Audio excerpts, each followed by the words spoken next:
नमस्कार दोस्तों, खास मुलाकात अशोक भाई गुरजी के साथ आप सभी का स्वागत है। आप जानते हैं दोस्तों, सफलता की कुंजी सबके पास होती है और उस कुंजी का कोई इस्तेमाल करता है और कोई उसका दुरुपयोग करता है। क्या आप जानते हैं, आपके भविष्य में नियमित टाइम है, जो भी आपका समय है वो नियमित है। अगर आप 60 साल जिएंगे तो नेचुरल सी बात है कि 60 की उम्र में आप रिटायर होंगे, क्योंकि अगर आपकी जॉब चाहे 25 साल की उम्र में लगी हो, चाहे 30 साल की उम्र में लगी हो, लेकिन रिटायरमेंट की उम्र निश्चित है। ऐसा ही है कि आप जीवन के बहुत सारे आनंद को ख़राब कर देते हैं। मालूम ही नहीं पड़ता कि आनंद कहाँ चले गए, क्योंकि आपके आनंद आपकी ही वजह से कहीं ना कहीं गुम जाते हैं, और जब गुम जाते हैं तो उनका क्या लाभ होता है।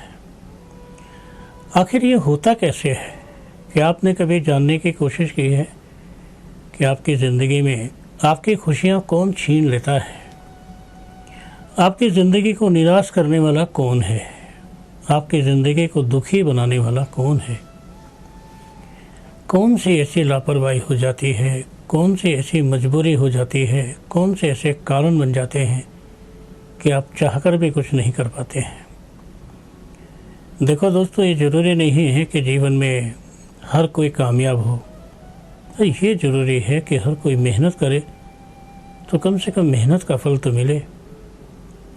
अगर एक मज़दूर है जो मज़दूरी करता है और मज़दूरी करता है तो इतना तो मिल ही जाता है कि रोटी खा ले, अपने घर का गुजारा कर ले।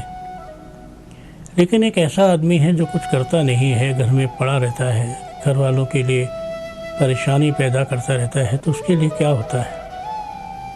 ऐसा क्या कारण है कि जो उसके जीवन में परेशानियां बढ़ती चली जाती हैं और इस कदर परेशानियां बढ़ जाती हैं कि समझ में नहीं आती कि परेशानी हमें कब तक तंग करेगी।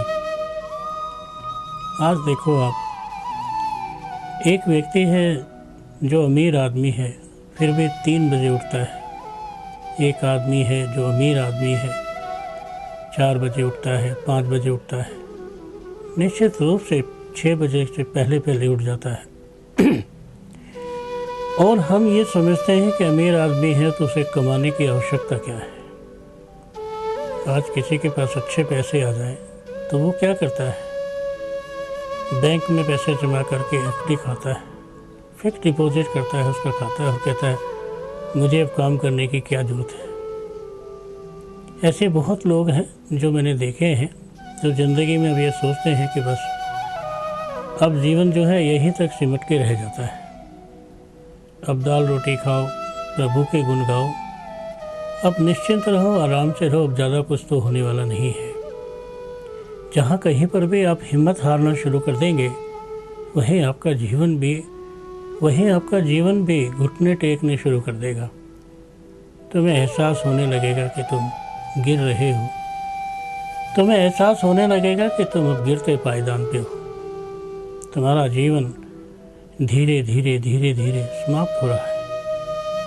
अब तुम्हारे जीवन में उतना सब नहीं रहा जितनी खुशियाँ हैं। अब तुम्हारे जीवन में उतना सब नहीं रहा जितना ज़रूरी था, जितना ज़रूरी है। तुम भी जीवन की वो छाप हो गए हो, तुम भी जीवन की वो चीज़ हो गए हो जहाँ से सब कुछ नज़र आता है और वो कभी नज़र नहीं आता है जिसके बारे में हम हमेशा सोचते रहते हैं। हमारी सोच बनी रहती है कि हम करें तो क्या करें।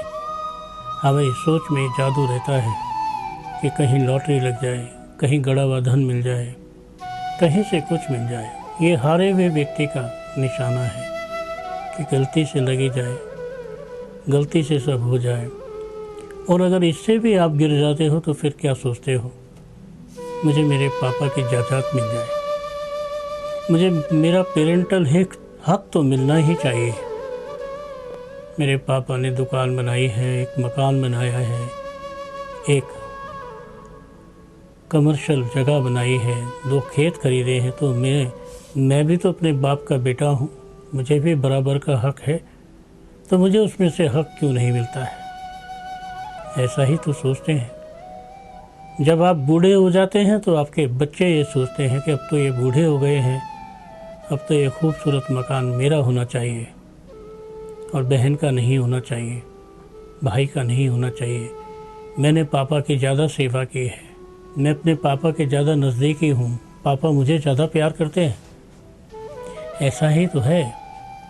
और जब आप अपने पापा के जायदाद पर हक डालने की कोशिश करते हैं, जब तुम्हें ऐसा लगता है कि तो मेरा है, मुझे चाहिए,